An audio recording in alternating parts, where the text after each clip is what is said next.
मेरे आका तशरीफ ला रहे थे मक्का मुकर्रमा की सरजमीन की तरफ, तो मक्के और मदीने के बीच में एक जगह है मकामे अबवा, चंद पत्थर रखे हुए थे। मेरे आका वहीं पर बैठ गए और आका इतना रोए कि आंखों से आंसू बहने लगे। सहाबा ने अर्ज किया, या रसूल अल्लाह आप रो रहे हैं? तो मेरे आका ने फरमाया, ये तुम्हारे नबी की वालिदा की कब्र है, हजरते आमिना की कब्र मुबारक थी। मेरे आका अपनी माँ की कब्र के पास बैठ के इतना रो रहे, इतना रोए कि आंखों से आंसू दाढ़ी मुबारक को तर कर गए। अल्लाह अकबर। आका फरमाते, मुझे मेरी माँ के वो आखिरी जुमले याद आते हैं जो मेरी माँ ने आखिरी वक्त में मुझसे कहे थे। अल्लाह अकबर। ये माँ क्या है? मदीने वाले मुस्तफ़ा बता रहे कि माँ बाप का मर्तबा क्या है। दोनों आलम का मालिक व मुख्तार अपनी माँ को याद करके हमें माँ बाप से मोहब्बत करने का पैगाम दे रहा है। अगर माँ बाप जिंदा हैं तो उनकी खिदमत कर लो, और माँ बाप का इंतकाल हो गया है तो आका फरमाते जुमे के दिन माँ बाप की कब्र की जियारत कर लो, तो गोया ऐसा है जैसे उनकी जिंदगी में तुमने जियारत की है, उनकी हयात में तुमने जियारत की है। तो ऐ प्यारे मुसलमानों, माँ बाप की कद्र कर लो। नौजवानों, जिस दिन ये साया सर से उठ जाता है उस दिन कोई मोहब्बत से बात करने वाला नहीं मिलता। सिर्फ दो जात ऐसी हैं दुनिया में, एक माँ की एक बाप की, जो बगैर लालच और बगैर मतलब के औलाद से मोहब्बत करती है। उसके अलावा हर किसी की मोहब्बत में आपको मतलब मिलेगा, कुछ ना कुछ लालच मिलेगा, लेकिन वाहिद माँ बाप की मोहब्बत ऐसी है दुनिया में कि जो बगैर लालच और बगैर मतलब के अपनी औलाद से मोहब्बत करते हैं। यमन के नौजवान सहाबी जब आका की बारगाह में आए तो आके अर्ज करते हैं, या रसूल अल्लाह मैं आपकी बारगाह में आया हूँ, अब वापस नहीं जाऊंगा। कहाँ आए थे? मदीने की सरजमीन पर। सुने, आखिरी बात बताता हूँ, तकरीर बहुत जल्दी खत्म करने जा रहा हूँ। मेरे आका की बारगाह में आके बोले, आका अब मैं आपकी खिदमत में आ गया हूँ, वापस नहीं जाऊंगा। कहाँ? मदीने शरीफ में। अल्लाह अल्लाह। वो मदीने की सरजमीन जिसके बारे में मेरे आका फरमाते, जिससे हो सके कि वो मदीने में मरे तो वो मदीने ही में मरे, क्योंकि जो मदीने में मरेगा मैं उसकी शफाअत करूंगा। आला हजरत कहते, तैबा में मर के ठंडे चले जाओ आंखें बंद, सीधी सड़क ये शहर शफाअत नगर की है। उस मदीने की सरजमीन पे सहाबी रसूल तशरीफ लाए हैं। नबी फरमाते, मदीने की मिट्टी में शिफा है। अल्लामा हसन ने कहा, न हो आराम जिस बीमार को सारे जमाने से, उठा ले जाए थोड़ी खाक उनके आस्ताने से। उस मदीने की सरजमीन पे सहाबी रसूल आए हैं। आका से अर्ज करते हैं, या रसूल अल्लाह जितनी जिंदगी बची है अब मदीने ही में मैं गुजारूंगा, इंतकाल हो गया तो मेरा मदफन मदीने में बनेगा। या रसूल अल्लाह इजाजत अता फरमाए। तो आका ने इरशाद फरमाया, हल लका अबवाया, क्या तुम्हारे माँ बाप जिंदा है? अर्ज किया, हाँ या रसूल अल्लाह मेरे माँ बाप जिंदा है। नबी ने इरशाद फरमाया, क्या उनसे पूछ के आए हो? क्या उनसे इजाजत लेके आए हो? अर्ज करते, हाँ या रसूल अल्लाह मैं उनसे पूछ के आया हूँ।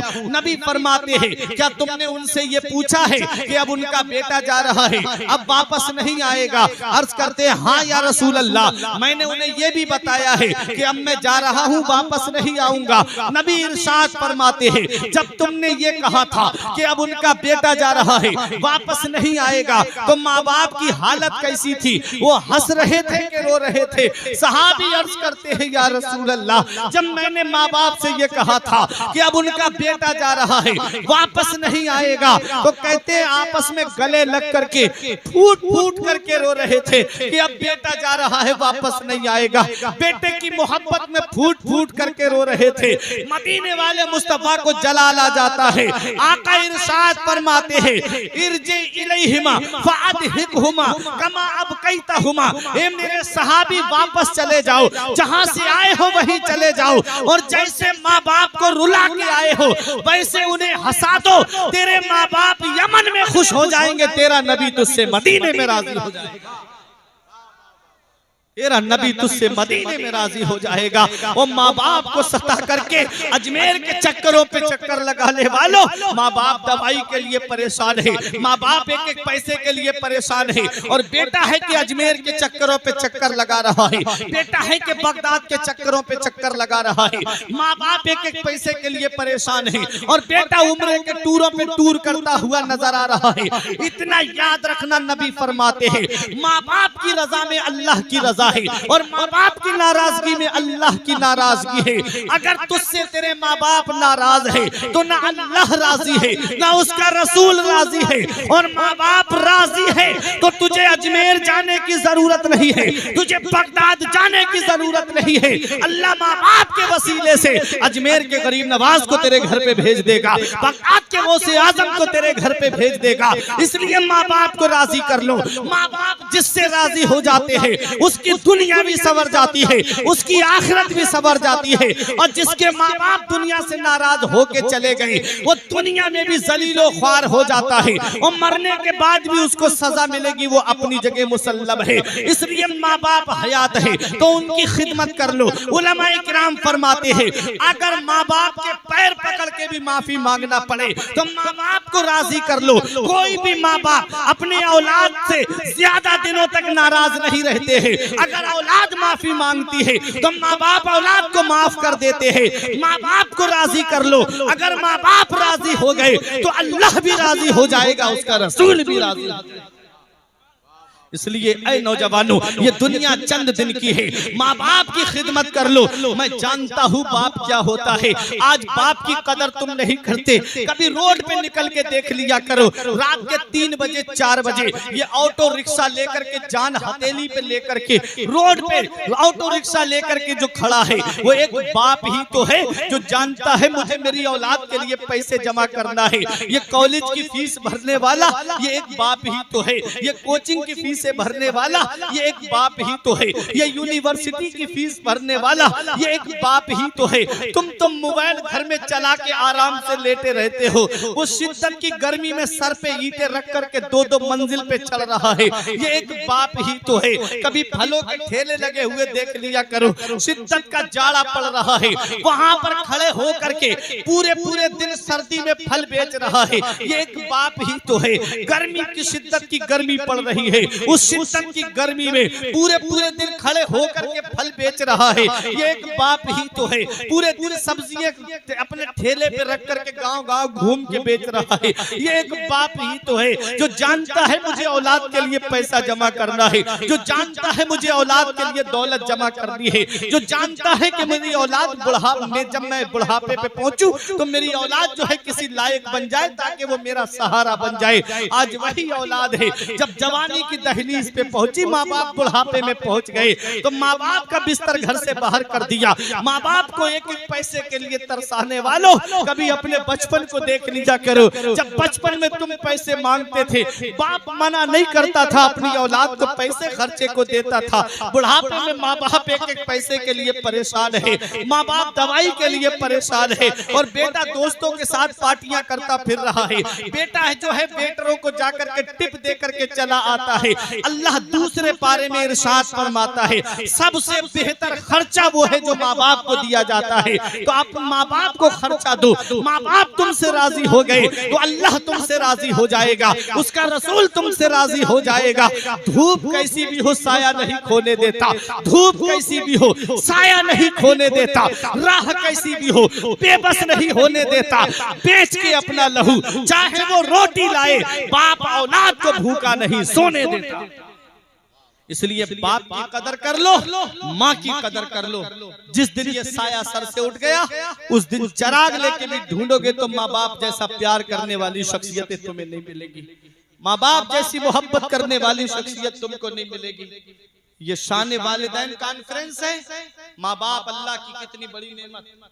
कुरान की उस आयत का तर्जुमा बता दूं, अल्लाह फरमाता है इम्मा यबलुगन्ना इंदकल किबरा अहदुहुमा व किलाहुमा फला तकुल लहुमा उफ़्फ़िन वला तनहरहुमा व कुल लहुमा कौलन करीमा। अल्लाह फरमाता है जब वो दोनों बुढ़ापे को पहुंच जाए या उनमें का एक बुढ़ापे को पहुंच जाए तो उसे झिड़कना नहीं, उससे जोर से बात नहीं करना, सख्त कलामी ना करना, उन्हें उफ तक ना कहना। जब भी बोलना तो मोहब्बत के साथ में बोलना, जब भी बोलना तो प्यार के साथ में बोलना। ये कुरान में रब फरमा रहा है कि माँ बाप से कैसे बात करनी चाहिए, माँ बाप से कैसे कलाम करना चाहिए। आगे रब फरमाता है वख्फिद लहुमा ज़नाह ज़ुल्ल मिनर रहमा व कुर रब्बिरहमहुमा कमा रब्बयानी सगीरा। अल्लाह फरमाता है अपने माँ बाप के लिए मेहरबानी का बाजू बिछाओ। अल्लाह फरमाता है अपने माँ बाप के लिए मेहरबानी का बाजू बिछाओ। और ऐसे दुआ करो माँ बाप के लिए, ए अल्लाह मेरे माँ बाप पे ऐसा रहम फरमा जैसा उन्होंने बचपन में मेरे ऊपर रहम किया था। ये हमारे मिसबाही साहब ने, कुतुबुद्दीन साहब ने, शहाबुद्दीन साहब ने ये जो प्रोग्राम सजाया है माँ बाप के इसाले सवाब के लिए सजाया है ना। तो आप सोचो, आला हजरत ने माँ बाप के हुकूक बताए हैं तो 70 हुकूक बताने के बाद फरमाया कि माँ बाप के हुकूक इंतकाल के बाद खत्म नहीं होते। उन हुकूक में से एक हक ये रह जाता है कि औलाद अपने माँ बाप के लिए मगफिरत की दुआ करती रहे, बख्शिश की दुआ करती रहे। औलाद के अमल दखल से माँ बाप को अज्र व सवाब और सजा मिलती है। इतना याद रखना, अगर औलाद नेक काम करती है तो इसका सवाब माँ बाप को कब्र में मिलता है। औलाद बुरे काम करती है तो इसकी सजा जो है उन्हें कब्र में मिलती है। अब आप कहोगे ऐसा क्यों?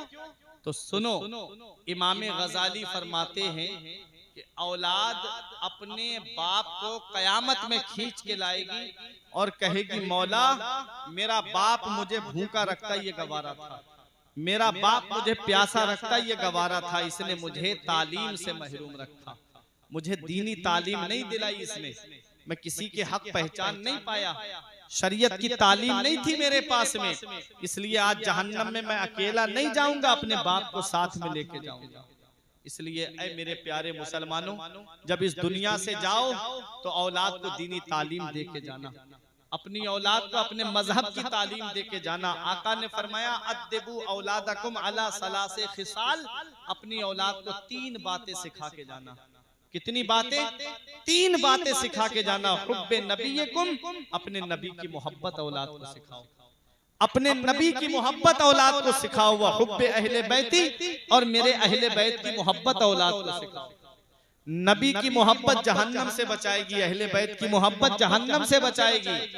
आगे फरमाते हैं आका व किरातिल कुरान, और अपनी औलाद को कुरान सिखा के जाओ, अपनी औलाद को कुरान की तालीम दे के जाओ।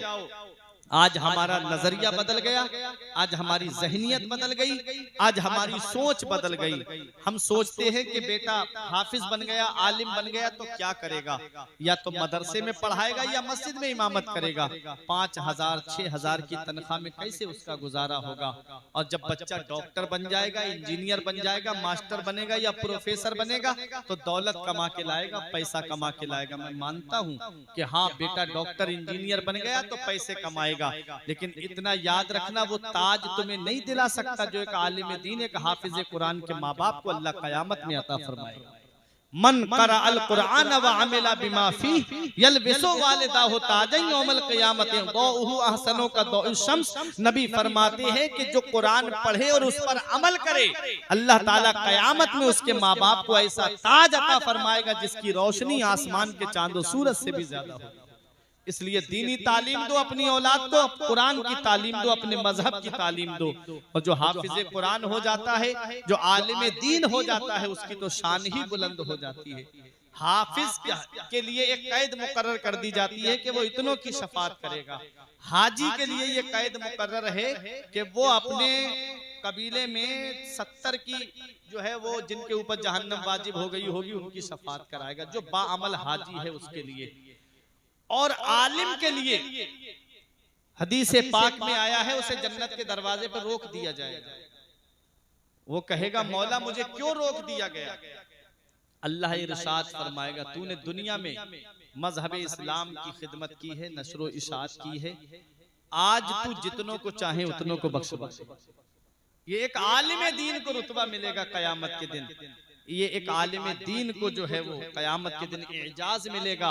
और हाफिज कुरान की शान हदीस में आया है युकालु लि साहिबिल कुरान इकरा वर्तकी वरत्तिल कमा कुंता तुरत्तिलु फिद दुनिया फ इन्ना मंजिलका इंदा आखिर आयतिन तकराऊहा। मेरे आका फरमाते हैं अल्लाह कयामत के दिन हाफिज कुरान से फरमाएगा तू कुरान पढ़ और ठहर ठहर के पढ़, आराम आराम से पढ़ और तजवीद के साथ पढ़, बेशक तेरी मंजिल जो है मेरी जन्नत में तेरी की आखिरी आयत होगी, वो पढ़ेगा बिस्मिल्लाहिर्रहमानिर्रहीम, जन्नत में एक दर्जा बुलंद हो जाएगा। पढ़ेगा अल्हम्दुलिल्लाहि रब्बिल आलमीन, दूसरा दर्जा बुलंद हो जाएगा। ये एक हाफिज की बात बता रहा हूं मैं। वो पढ़ेगा अर्रहमानिर्रहीम, तीसरा दर्जा बुलंद हो जाएगा। ये उलमाए किराम आपको बताएंगे पूरे कुरान के अंदर 6666 आयतें हैं। जिन हाफिजों को, आलिमों को हिकारत की निगाह से देख रहे हो, वो जन्नत में 6666 दर्जे बुलंद बाला होंगे। तो अब आप सोचो, इसलिए दीनी तालीम दे के जाओ। और जब औलाद के पास दीनी तालीम होगी, मजहब की तालीम होगी, तो वो अपने माँ बाप के लिए ईसाले सवाब करेगी। वो अपने माँ बाप के लिए कुरान पढ़ के ईसाले सवाब करेगी। और आखिरी बात सुन लो, आका फरमाते मन दखलल मकाबिरा फक़रा सूरत यासीन खफ़फ़ल्लाहु अन्हुम। मेरे आका फरमाते जो कब्रिस्तान जाए और एक मर्तबा सूरह यासीन शरीफ पढ़ दे, तो अल्लाह तबारक व तआला कब्रिस्तान के मुर्दों के अजाब में कमी कर देता है और पढ़ने वाले को तादाद के बराबर सवाब अता फरमाता है।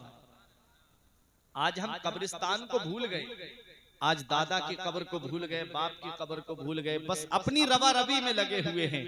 याद रखो, जिस बाप की दौलत पे तुम नाश कर रहे हो ना, जिस बाप ने इतनी बड़ी प्रॉपर्टी छोड़ के तुम्हारे लिए चला गया, इतनी जायदाद छोड़ के चला गया, इतना सरमाया छोड़ के चला गया, आज पैर की जूतियां घिस जाएंगी। इतना बड़ा मकान जमा करने में, पैसे कमा करके लाके तो दिखाओ। इतनी बड़ी प्रॉपर्टी, इतनी जायदाद, इतना सरमाया छोड़ के जो बाप चला गया, क्या हम उसके लिए 10 मिनट निकाल नहीं सकते? क्या उस बाप की कब्र पे जाकर के 10 मिनट सूरह यासीन शरीफ पढ़ के नहीं आ सकते? जो बाप ने इतना सरमाया हमारे लिए छोड़ दिया, हमने क्या किया? इंतकाल के बाद हमने क्या किया? बंटवारा किया। मकान को जो है दीवारें खड़ी करके बंटवारा कर लिया, अपना अपना हिस्सा ले लिया। माँ बाप के लिए क्या किया? मिशकात शरीफ के अंदर है, आका फरमाते हैं फल मय्यतु फिल कब्र इल्ला कल गरीकिल मुतगव्विस यंतज़िरूना दावतन तलहकुहु मिन अबिन औ उम्मिन औ अखिन औ सदीकिन। आका फरमाते जो कब्रिस्तान में लेटे हैं वो दरिया में डूबने वाले की तरह है। जो कब्रिस्तान में लेटे हैं वो दरिया में डूबने वाले की तरह है। जैसे कोई दरिया में डूबता है, उसे सहारे की जरूरत होती है। मेरा बाप सहारा दे देता, मेरा भाई सहारा दे देता, मेरा पड़ोसी सहारा दे देता, मेरे दोस्त हाथ पकड़ के बाहर निकाल लेते। आका फरमाते जो कब्रिस्तान में लेटे हैं वो दरिया में डूबने वाले की तरह है। यंतज़िरो, इंतजार कर रहे हैं, इंतजार कर रहे हैं। इंतजार वही करता है जो जिंदा होता है। कभी सोचा आपने? इंतजार वो करता है जो जिंदा होता है। आज वो लोग जो कहते हैं कि नबी मर के मिट्टी में मिल गए, माज़अल्लाह, वो सोचे कि जब एक आम इंसान मौत का मजा चखने के बाद में अपनी कब्र के अंदर है और रूह का ताल्लुक बदन से रहता है, अगर घर वाले सवाब भेजते हैं तो उसे आराम मिलता है, और घर वाले अगर कोई गलत काम करते हैं तो उसकी सजा उसको वहां पर मिलती है। तो आप इससे अंदाजा लगाइए हम मिटे कहां पर है, हम मरे कहां पर है। जब हम इस दुनिया में नहीं आए थे तो इससे पहले हम किसी दुनिया में थे। जिस दुनिया में थे उसे कहते हैं आलमे अरवाह, रूहों की दुनिया, जहां पर हम थे। माँ बाप के जरिए, बर्थ के जरिए, पैदाइश के जरिए हम दुनिया में आए हैं। अब जहां हम जिंदगी गुजार रहे हैं इसे कहते हैं आलमे शहादत। अब इसमें भी हमें हमेशा नहीं रहना है। मौत का जायका चखेंगे, मौत का मजा चखेंगे, उसके बाद दूसरी जिंदगी में चले जाएंगे। और जो कब्र की जिंदगी है उसे कहते हैं आलमे बरज़ख, बरज़खी जिंदगी।